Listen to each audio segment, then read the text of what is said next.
one and only Attila Shihar. Shihar. It's a very Hungarian name, correct? Well, it doesn't have any meaning really in Hungarian, but it is. The pronunciation of C and S is ch. Ch. Yeah, so right way to say it's Shihar. That's my name. Attila is more the Hungarian part of it. That's a very Hungarian name, yeah. And by the way, thank you very much for the amazing show a few months ago for Mayhem. Oh, I've never been to a Mayhem show until I moved to Oslo, in the Okay. many years I've actually been around. And speaking of which, you actually started back in 1985 from Tormentor. And someone told me that there's going to be a re-release of Tormentor It's very true. soon. It's true. We're gonna do it with my friend Jonas Svensson, who's doing a lot of work for Mayhem too. You know, stage designs, and I knew him from before, and we just get together. You know, getting closer friends, and he got involved into the Mayhem crew, and he's on tour with us, and he's designing a lot of T-shirts and stuff, and making you know, these beautiful backdrops we are having on the shows. And he's a huge Tormentor fan himself too. So we just got together and decided to make a proper release finally, and mostly on vinyls. We are focusing on the vinyl now. I have a small label called Saturnus Productions, and it's gonna be out under that label. And yeah, we are pretty much in progress, so it should be done. Our deadline is 23rd of May this year, so that should be the release date. That's going to be really cool. Yeah. But aside from things in metal like Mayhem and Tormentor, you also have a few other projects. You were actually in one of my favorite musicals. I'm really embarrassed to say this. When I was a kid, I liked Jesus Christ Superstar. I like the Oh, really? songs. I just like the songs in it, and like the whole production. Is it true that you're in the Jesus Christ Superstar as well? It's true. Once, you know, I think it was around 2000 something, so it was some time ago. There was this Hungarian project of Jesus Christ Superstar. The whole idea was not really acting back then, but perform it. Yeah. So we had a lot of vocalists, and there was orchestral band and a rock band, you know, just to perform the musical. And I got a role, Caiaphas, Cool. you know, the one who sentenced Jesus to death. Yes.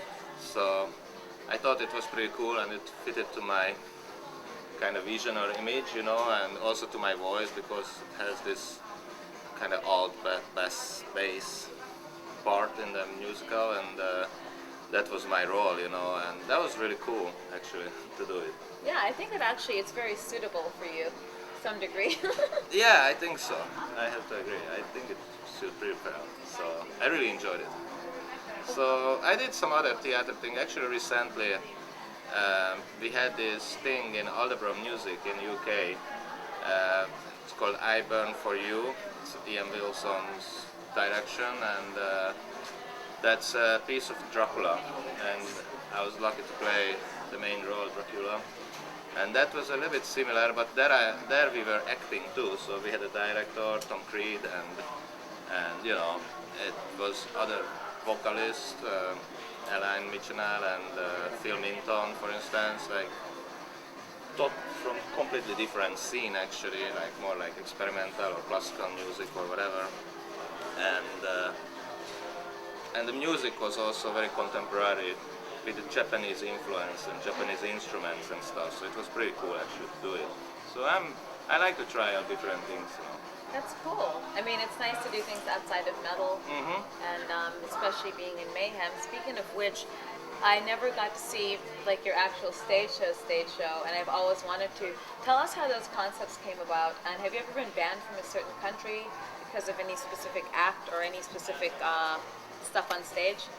Well, my heart belongs to metal. It's no question about it. You know, that's my main thing, and this is how I started, and that was my main influence in music all the time, and of course, I'm still doing it, still playing it, and I still love it. And you know, these things with the shows, they just develop. You know, actually, we had these theatrical elements already back with Tormentor in the 80s too. You know, Right. so in that sense, it's not too much changed. So it's always been the same, but it's evolving, you know. And we always like to do a special show, you know, like with Jonas we have brainstorming, you know, and thinking and like after the Ordo album, you know, the Ordo ad Chaos, which means like order to the chaos, or it has a lot of meaning, parallel meaning, the title anyway. But on that tour we had this idea to do different costumes at every show and a different kind of set, and that was really challenging. So all the tour we were working from early morning, you know, till the show to make it happen, you know, every night a different thing, different costume, different stage props, you know. So, but that period is over. Right? We don't like to stick to anything, you know. I mean, Mayhem represents freedom in art, I think, and that means also that when we feel something like getting too mechanical, we like to change, you know. So I don't know. The last show was more like it was, I would call it like a more simple show, but still very black metal veins, you know. So that was the idea behind it. But of course, we love that too. That's what we are. So it's totally cool. It was actually really cool because, I mean, yeah, you have the really good theatrics, and of course you play amazing music, but it actually, since you didn't have the distraction of all the theatrics and the blood and everything else, it actually made people focus more on the music, you know? That makes sense. Did you actually ever have a problem in any country with anything you've done? A couple of times, you know, we were banned here or there. It was mostly with Mayhem, or it was only with Mayhem. Some countries it was too much. First we had a tour in Asia, like in 2005, 6, when we were banned in Indonesia and Malaysia for some strange reasons. So it was like we had a tour. Actually, it was just before this cartoon scandal, if you remember, when the Mohammed stuff with the cartoon, whatever.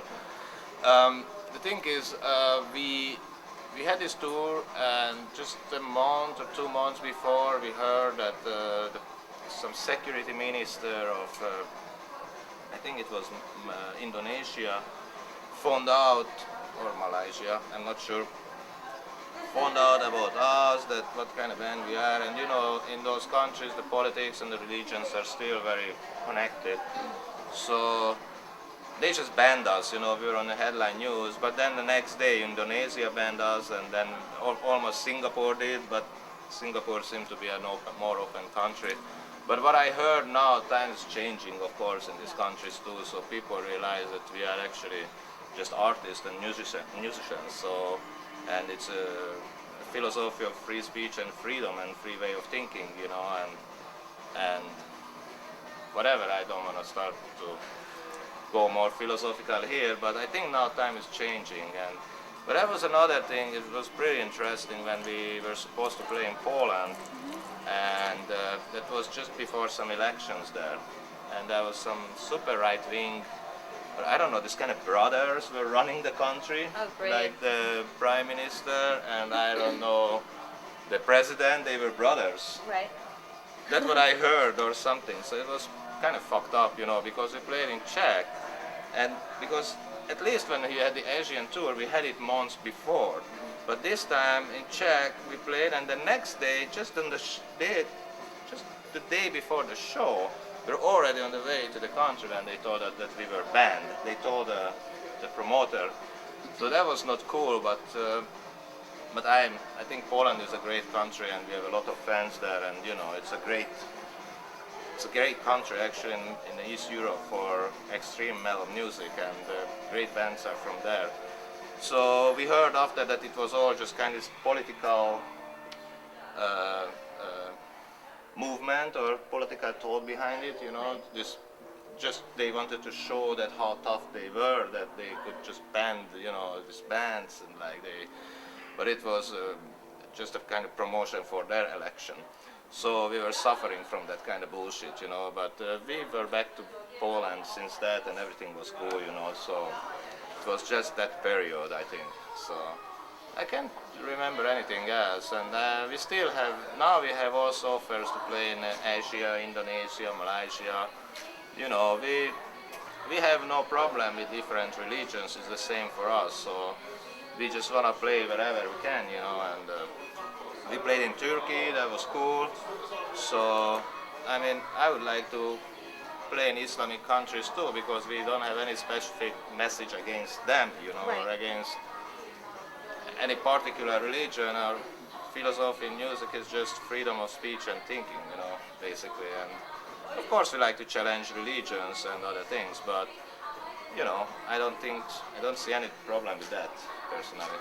Yeah. So Well, religion causes a lot. Like religion causes most of the wars that happen out there, and a lot of problems, unfortunately. well, yeah, so you know how much wars and problems came from the ideas of the different one gods. The people, unfortunately, relatable by the powers, you know, can turn nations against each other just because of these different kind of philosophies about the so-called God, you know, which is, I think in like 15 or 50 or 100 years from now, it will be just like a fairy tale and everybody will laugh about this, you know, but it's still, we are suffering where we are living that world now today, so.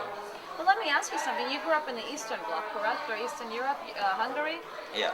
And what was it like? I mean, growing up in that environment and playing black metal, how has the scene progressed, and how have they actually come to accept black metal, or have they actually accepted what's going? Like, what was it like growing up there and listening to this music? Maybe trying to go to a show.